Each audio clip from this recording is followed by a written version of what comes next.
One thing I thought I wanted to talk about today,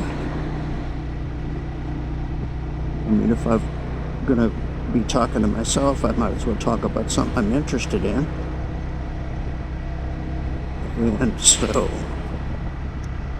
one of the things I'm interested in right now is rationalizing why it's okay for me to ride my motorcycle when the governor's executive order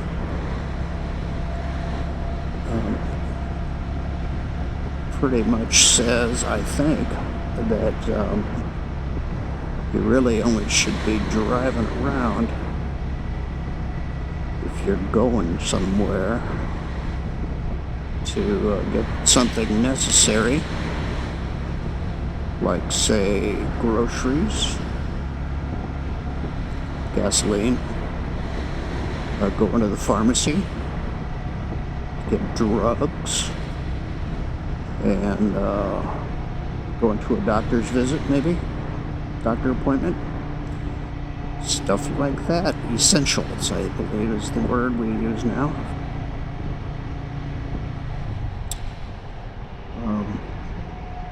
So, on a related subject, we are allowed to go for walks and go hiking and go for bike rides,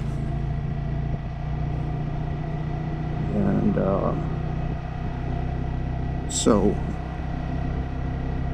the key thing I think about when deciding if it's okay to ride my motorcycle is to determine that it's the same as going for a walk or riding your bike. The first thing I can say is that I'm definitely staying 6 feet away from anybody. Now, there's a motorcycle rider who does videos on YouTube, and I think he's from Austria, and I saw his video from maybe a week ago saying that he had decided he was going to not ride his motorcycle during the stay-at-home order, and his thinking on the subject,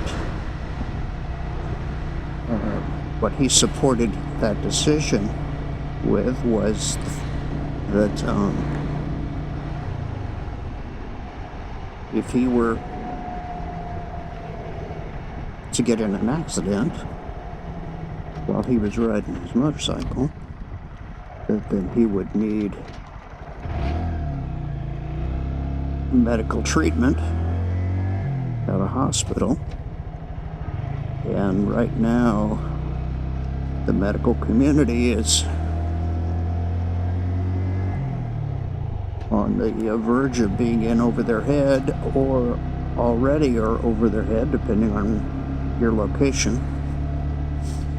And so the last thing they need is people coming in with injuries from motorcycle accidents when it wasn't necessary for them to be riding their motorcycle. So I can understand the logic behind his argument.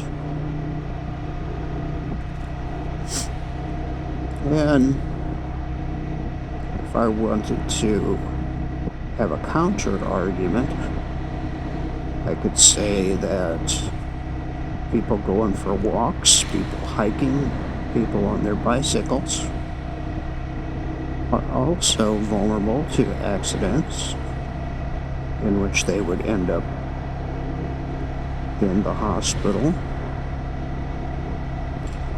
You could even extend that to say people staying at home can have accidents. A lady I know has got her knee in a brace because she tripped over the rug in her kitchen or something. Now, to come back against that, counter that argument, you could certainly point out that probably statistically speaking, you're more likely to have an accident on a motorcycle. So, where was I? I obviously decided that my argument for being able to ride my motorcycle was strong enough to be able to just go ahead and do it. And I guess really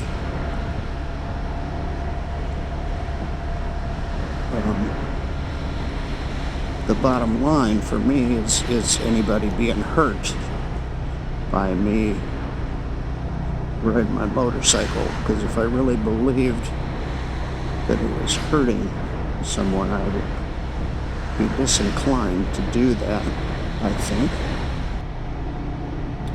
I tend to be a rule follower, for better or worse. Friends have called me a rule follower, and have not really meant that in a complimentary way.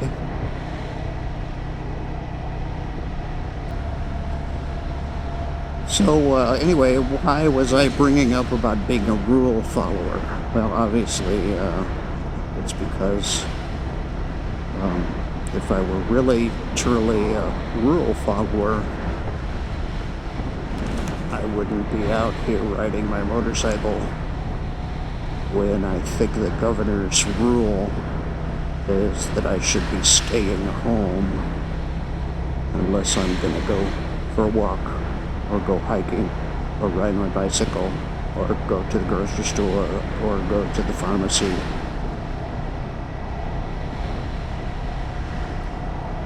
So the fact that I'm a rule follower creates ambivalence for me.